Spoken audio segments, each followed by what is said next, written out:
Hello, everybody! Yay! We made it to episode 5 of Under the Sun. I am very happy and very thankful, and I am especially happy about the subject of the episode this week because last Monday, this happened. ¡Tulio, estamos al aire! Soy Tulio Triviño y esta es la primera vez en Washington de 31 minutos, que es exactamente el tiempo en que expiran nuestras visas de trabajo. Así que me apuro en presentar a los latinos urbanos emergentes, hip hop, hermanos, brothers que bailan sin cesar. Bailan sin cesar, bailan sin cesar, hasta que aparezca César y lo arruine todo.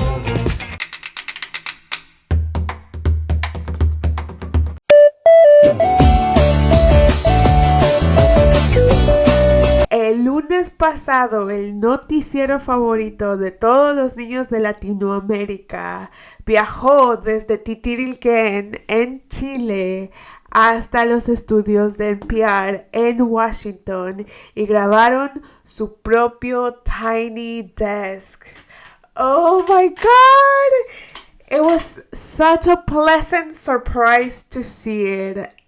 And I think it was such a surprise because, 31 Minutos had been one of those jewels that we kept hidden in Latin America. It had not crossed to the American market before that Tiny Desk.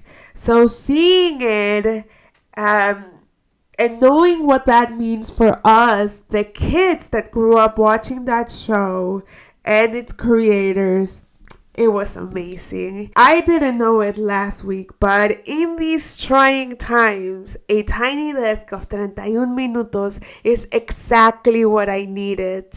Now, for those that don't know, at its most simple definition, 31 minutos is a puppet TV show for children from Chile. But the show is actually so much more. It was created in 2003 by Álvaro Díaz and Pedro Peirano. It was first transmitted in Chile in TVN, and it was later transmitted throughout Latin America in Nickelodeon Latinamerica.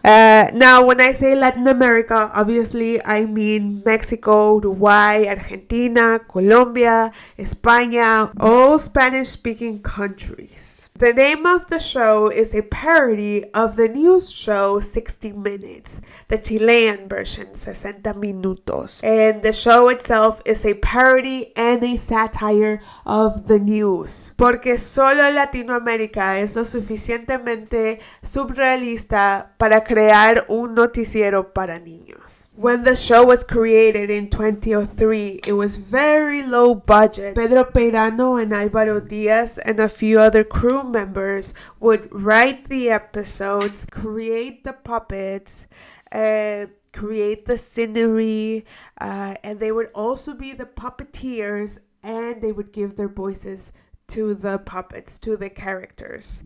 Tulio Triviño was voiced by Pedro Peirano, and he was the news anchor of the show. He was the main character. He is the face of the show. Juan Carlos Bodoque, voiced by Álvaro Díaz, a field piece reporter, philosophical till death.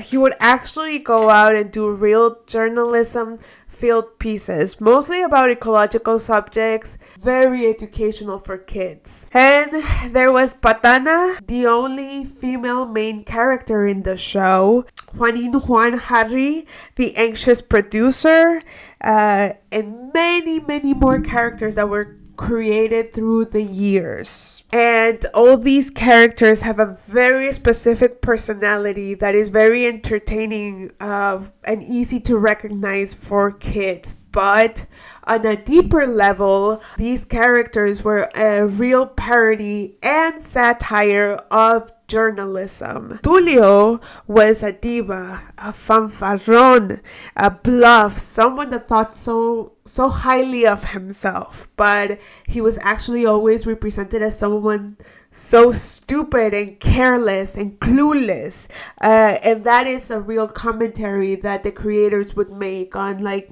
news anchors. The only person that I can think of, like from American media, that Tulio would be a good parody of. And obviously Tulio is not as unlikable as this person. It's not as hated. He had a lot more charisma. But I would say Bill O'Reilly is what Tulio parodies. Just someone that is clueless and just unlikable, you know? By chance, Álvaro Díaz and Pedro Peirano are journalists, and when they created the show, they were looking forward to make a parody of journalism, to make real commentary on what journalism is in Chile and in the world. Now, if you see an episode of 31 Minutos, you'll see that the show actually follows the layout of the news, of what the news would be like in the 2000s. One of the recurring bits of the show was Jackson Aceituno, a war journalist that was covering the Despenseco Sea War. And that, of course, is a parody of the Gulf War from the 90s. The show would also have a sports segment. Denison Salinas was the field reporter. Balón, Bom, Bola, y Raúl Guantecillo would be in the studios, and they would do sports segments to encourage kids to do sports. And the show also had a superhero, Calcetín con Rombos Man, one of the most beloved characters of the show, and he would always save kids. Through the years, 31 Minutos has won several real journalism awards, some entertainment awards, and in 2004 they were nominated for an international Emmy.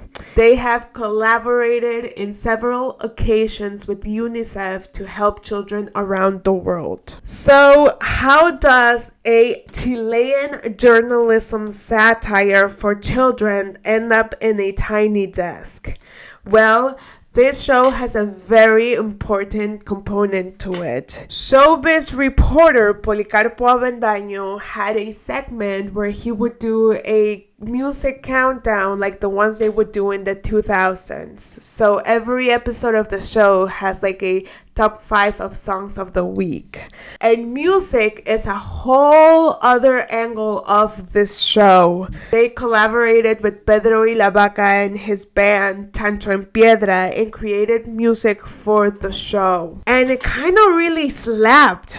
The music is supposed to be children's music, but it's so well done with a mixture of sounds, rock, psychedelic, hip-hop, alternative. Their music has been a very popular element of this show and a very important part of the success of this show. They've done concerts, music festivals, they were at Lollapalooza, and very famously they were at Viña del Mar, an important, very important music festival from Chile, all around Latin America. Their music is really famous. There is even a tribute album with their songs performed by real famous musicians from Latin America. My personal favorite songs are Mi Muñeca Me Habló. Mi muñeca me habló, me dijo cosas que no puedo repetir, porque me habla solo a mí. A very dark song about a girl whose doll talks to her is because she's schizophrenic. No explanation needed at all. El dinosaurio Anacleto. Soy un dinosaurio y me llamo Anacleto. Por cosas del destino no morí en la glaciación. Which is a song about a dinosaur that didn't die with the asteroid, so he lives lonely and sad. And Tangananica o Tanganana. A mí me gusta el Tangananica. Yo prefiero el tanganana. A classic argument between siblings and my personal favorite. By the time 31 Minutos made it to the tiny desk, they were already a well-oiled machine. And they showed off. 10 out of 10, no notes. It was amazing. They used that dark but gentle humor that they're known for, and they created a satire and commentary on immigration, ICE, and Donald Trump. And their tiny desk was full of nuts from the past and nostalgia, and it was done with creativity and such an intelligence that distinguishes them. Por las opiniones que he visto en redes sociales, creo que todos estamos de acuerdo que los que crecimos viendo 31 minutos, lo que más nos llena de orgullo en el Tiny Desk es que conservaron la autenticidad que los caracteriza. They did not try to be anything more than what they are. Una burla a la sociedad Latinoamérica que es muy apática a los sentimientos de los niños. Unlike Sesame Street, 31 Minutos does not sugarcoat anything. It doesn't treat kids like they're stupid. And that's because Latin American society does not sugarcoat anything for kids either. Where the world is difficult, there is no room to sugarcoat things. Y fue muy refrescante ver a 31 Minutos mantener ese estilo. Y el ejemplo perfecto es la burla que le hicieron a Trump, a inmigración y a ICE.